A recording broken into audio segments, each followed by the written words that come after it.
Late marriages. అవును. Late marriages తోటి వాళ్ళకి ప్రెగ్నెన్సీ విషయంలో చాలా హెల్త్ ఇష్యూస్ వస్తుంటాయి. ఆ టైంలో వాళ్ళు అసలు అంటే లేట్ మ్యారేజెస్ వెళ్ళొద్దు అనడానికి లేదు, వాళ్ళ కెరీర్ అవన్నీ చూసుకుంటున్నారు. అట్లానే చైల్డ్ వద్దనుకోవడానికి లేదు. చాలా మంది ఈ మధ్య చైల్డ్ వద్దని కూడా అనుకుంటున్నారు కదా. అట్లా కూడా లేకుండా ఎలాంటి సలహా ఇస్తారు, ఎట్లా వాళ్ళు ఇప్పుడు పేరెంట్స్ కావచ్చు? ఇప్పుడు ఏంటంటే మనకి బోత్ ఫీమేల్స్ కానివ్వండి మేల్స్ కానివ్వండి మనకి ఎగ్ కౌంట్ తగ్గుతుంది. ఫీమేల్స్ లో, మేల్స్ లో చూసుకుంటే స్పర్మ్ కౌంట్ కూడా తగ్గుతుంది. ఇదేంటంటే ఎండోక్రైన్ డిస్ట్రప్టర్స్ అని మనకి ఎన్విరాన్మెంటల్ పొల్యూషన్ అది ఎక్కువైపోయింది. ఇప్పుడు మీ మైక్రో ప్లాస్టిక్స్ అని ప్లాస్టిక్స్ మనం ఎక్కడ చూసినా మనకి ఎక్కువ ప్లాస్టిక్స్ అయిపోతుంది. మన బాక్సెస్ కూడా ప్లాస్టిక్, నాన్ స్టిక్ వాడుతుంటాం, pesticides. There is nothing pure. ఇప్పుడు ఆర్గానిక్ అని అనుకున్నా దాంట్లో ఇది ఉన్నాయి, అట్లా ప్యూర్ గా ఎక్కడా లేదు. అన్ని it is polluted. The water we drink everything is polluted air అట్లా. సో దీంట్లో ఎండోక్రైన్ డిస్ట్రప్టర్స్ అని ఉండి ఇది ఏం చేస్తుంది అంటే it is affecting the hormones, it is affecting the egg count అనమాట. సో ఇప్పుడు నేను ఇప్పుడు 15 years అయింది ఇండియాలో సెటిల్ అయ్యి. 2013-14 అంటే 10 years క్రితం మాకు IVF అని మనం చేసేటప్పుడు 1 in 6 or 1 in 7 హ్యాడ్ లో ఎగ్ నంబర్స్. కానీ ఇప్పుడు 1 in 3 అంటే నేను IVF ఇప్పుడు స్పర్మ్ కౌంట్ తక్కువ ఉందని IVF చేస్తాను, ఉన్న ఎగ్ కౌంట్ తక్కువ ఉంటుంది. మనకి వచ్చే ముగ్గురులో ఒకళ్ళకి ఎగ్ కౌంట్ లేదు. అది చాలా ఇది ఈ మధ్యలో చాలా చాలా ఎక్కువైపోయింది. It's because of the what we are seeing in the environment. Late 20s early 30s లో కూడా ఎగ్లు ఉండట్లేదు. సో ఇది చాలా ఇంపార్టెంట్ అనమాట ఫర్ ద మెసేజ్. ఎందుకు అంటే కాలేజీలో ఉండేటప్పుడే గర్ల్స్ కి ఇది అవగాహన చాలా ఇంపార్టెంట్. కానీ ఇప్పుడు ఏంటంటే యూసైట్ అంటే ఎగ్ ని క్రయో ప్రిజర్వ్ చేసుకోవచ్చు, దీన్ని ఫర్టిలిటీ ప్రిజర్వేషన్ అంటాము. సో ఎగ్ ని మన లేట్ 20s లో ప్రిజర్వ్ చేసుకుంటే మనకి ఏమైనా లేట్ అయినా కెరియర్ కానీ మ్యారేజ్ కానీ they can always use it later అనమాట. So these days we see many girls coming for oocyte preservation. Oocyte అంటే ఎగ్, మన ఎగ్ ఫ్రీజింగ్ కోసం చాలా మంది వస్తున్నారు. అది ఈ మధ్యలో ఈ పొల్యూషన్ వల్ల అలా అయిందనమాట. కొన్ని కంపెనీస్ కూడా వాటికి స్పాన్సర్ చేస్తున్నాయి. అవునండి, కొన్ని ఎంప్లాయీస్ కి. అవును, కొన్ని స్పాన్సర్ చేస్తుంది. They give a fixed amount. So 1 or 2 cycles, usually 1 cycle లో మనకు అవసరమైనంత ఎగ్స్ ప్రిజర్వ్ చేయలేకపోతాము. Usually 2 cycles 3 cycles based on the egg count అవసరపడుతుంది. సో వాళ్ళు ఇచ్చే బడ్జెట్ అమౌంట్ ని వాడుకుంటారనమాట.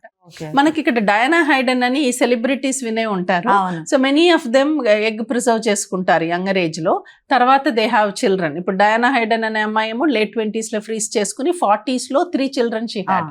She completed her family. అట్లా ఎగ్ ప్రిజర్వ్ చేసుకునేది ఈ మధ్యలో చాలా ఇంపార్టెంట్ అయిపోయింది. అవగాహన అనేది ఉండాలి. సో అది ఇంపార్టెంట్ అనమాట. అదే కాకుండా మనకి ఇప్పుడు ఏంటంటే క్యాన్సర్ ట్రీట్మెంట్ కూడా ఈ మధ్యలో ఏంటంటే బాగా క్యూర్ వస్తుంది. క్యాన్సర్ ట్రీట్మెంట్ అడ్వాన్స్ అయిపోయింది.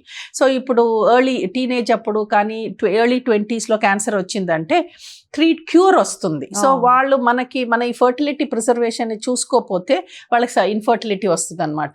ఇప్పుడు క్యాన్సర్ ట్రీట్మెంట్ ఏంటంటే కీమోథెరపీ అంటాము. అది ఎగ్ కి దెబ్బ తగులుతుంది, ఓవరీకి స్పర్మ్ కి దెబ్బ తగులుతుంది. సో ఈ క్యాన్సర్ ట్రీట్మెంట్ కి మన ఎళ్ల ముందు మన ఎగ్ ఫ్రీజ్ చేసుకోవచ్చు, మగవారిలో స్పర్మ్ ఫ్రీజ్ చేసుకోవచ్చు. దీన్ని ఫర్టిలిటీ ప్రిజర్వేషన్ అంటాము. అదే కాకుండా అందులో కూడా మీరు స్పెషలైజేషన్ అందులో కూడా చేస్తున్నాము. ఈ మధ్యలో మనం ఇంకా కూడా అడ్వాన్స్ గా వెళ్ళాము. ఓవేరియన్ టిష్యూ అంటాము. అంటే ఓవరీలో చిన్న భాగాన్ని మనం ఫ్రీజ్ చేయటం, దీన్ని ఓవేరియన్ టిష్యూ ఫ్రీజింగ్ అంటాము. అదే ఇది ఈక్వలెంట్ మనం మేల్స్ లో టెస్టికులర్ టిష్యూ అంటాం. ఇదన్నీ చాలా అడ్వాన్స్ టెక్నిక్స్ అన్నమాట. సో అవి కూడా మనకి ఇప్పుడు హైదరాబాద్ లో అవైలబుల్ ఉన్నాయి, ఇవన్నీ చేసుకునే ఇది ఉన్నాయి. ఇప్పుడు సరోగసీకి వెళ్లే వాళ్ళకు ఇవన్నీ అవసరం లేదండి? లేదండి, సరోగసీకి ఇండికేషన్సే వేరు.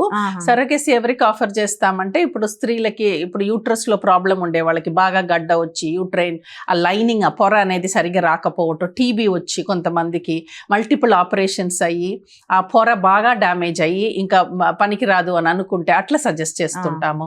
లేకపోతే మనకి యూట్రస్ లేకుండానే పుట్టకలో కొంతమందికి ఉండదు, లేకపోతే మెడికల్ ప్రాబ్లం, బాగా severe medical problems, they cannot carry the pregnancy, చేస్తే వాళ్ళ లైఫ్ కి డేంజర్ అవుతుంది. ఇట్లాంటి ఉండే వాళ్ళకి మాత్రమే మనం సరగసి సజెస్ట్ చేస్తుంటాము. సో ఆ సరగసి అవసరపడితే వాళ్ళు వాళ్ళ సరగేటిని తెచ్చుకోవాలి.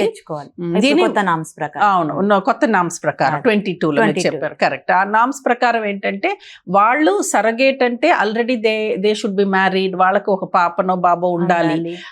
25 నుంచి మనం 35 లోపు చూస్తుంటాం. ఎందుకంటే అడ్వాన్స్ స్టేజ్ వాళ్ళకి అయ్యేటప్పుడు వాళ్ళకి హెల్త్ రిస్క్ వస్తుంది.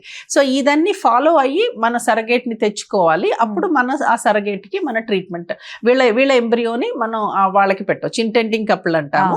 ఎవరు క్యారీ చేయలేరో వాళ్ళ ఎగ్ ని బయట తీసి స్పర్మ్, వాళ్ళ భర్త స్పర్మ్ బయట తీసి కణాలు ఎంబ్రియో ఫామ్ చేశాక మన సరగేట్ లో లోపల పెడతాం. అయితే ఇక్కడ ఒక క్వశ్చన్ మ్యామ్, ఇప్పుడు చాలా మంది సెలబ్రిటీస్ సరోగసికి వెళ్తున్నారు. కరెక్ట్. అది ఇప్పుడు నయనతార చూసుకోవచ్చు, మంచు లక్ష్మి చూసుకోవచ్చు. Actually it's not possible. ఇప్పుడు మనం లీగల్ ప్రకారం రెగ్యులేషన్స్ ప్రకారం వెళ్తుంటే జస్ట్ బికాస్ నాకు ప్రెగ్నెన్సీ క్యారీ చేయటం ఇష్టం లేదు అని చెప్పి నేను వెళ్ళి సరగసి అడగలేను. It is not possible.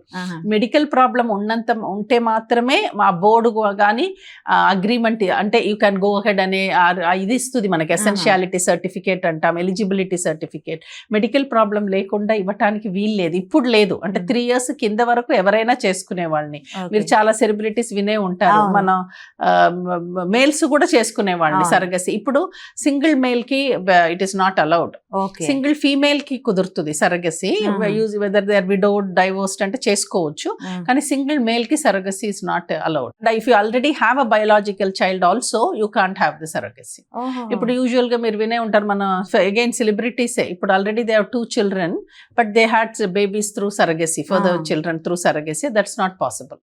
If you have one biological child, then it is not allowed, unless that child is affected or damaged psychologically, physically challenging unte matram allow chestam.